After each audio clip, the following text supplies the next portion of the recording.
Hey guys, Sarge here. What we're going to be talking about today is how to properly draw your pistol from the holster. Whether it's an inside the waistband or an outside the waistband holster, you still need to have it concealed, okay? You don't want to open carry and make yourself a target.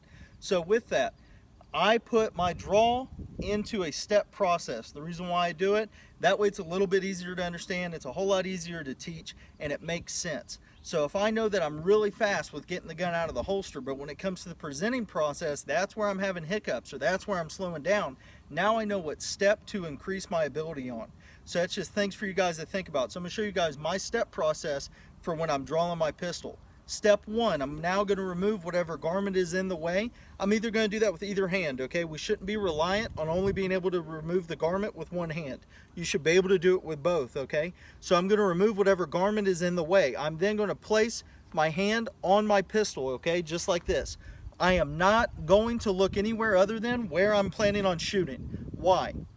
If we're already at the process where we're drawing our gun, that means there's an imminent threat somewhere around us.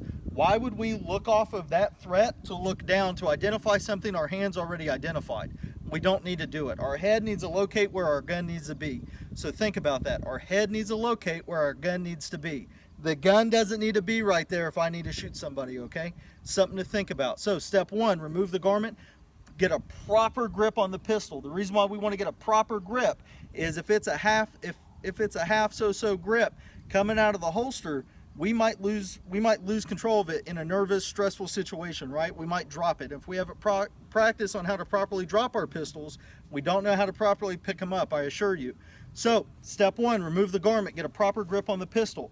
Step two, we're now going to come up to this position. If you look, my thumb is up. I'm giving a thumbs up to the bad guy. The reason why it's doing that is so I can have proper control of the pistol, okay? And I'll show you guys that later on a grip. So the gun is angled this way. The reason why it's angled this way, if I'm in close quarters where I now need a fight with somebody, it's very easy for me, okay, we're close quarters, I can press it, the pistol's gonna go off. No worries about that. What might happen if the gun was angled like this, the slide might not have enough movement to properly come back, so it's going to half stroke into my chest, and then it might cause a malfunction at this point. I want to do what's not going to cause a malfunction. This is step two. Step three, my support hand is now going to meet the pistol. Okay, they're now going to meet in the center of my chest. Step four, I'm going to press the pistol out and up. It is very important to listen to my terminology. Step three is in the center of my chest. Step four is out and up. We are not moving our head to the pistol. If you just press out and then move your head down, you are not going to have the same sight picture that you should have to hit the target. And a lot of you guys that are aiming one spot and hitting another, this could be why.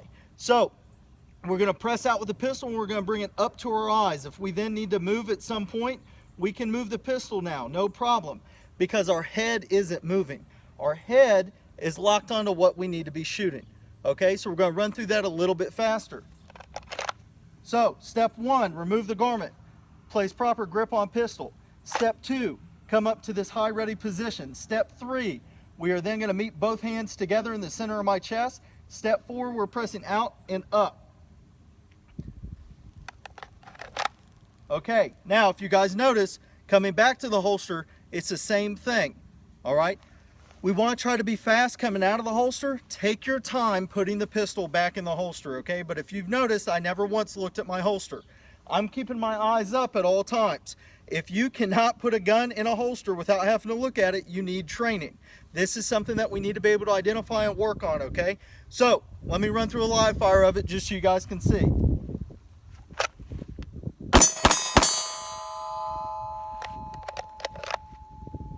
All right, guys, let me know what you think about it. Sarge out.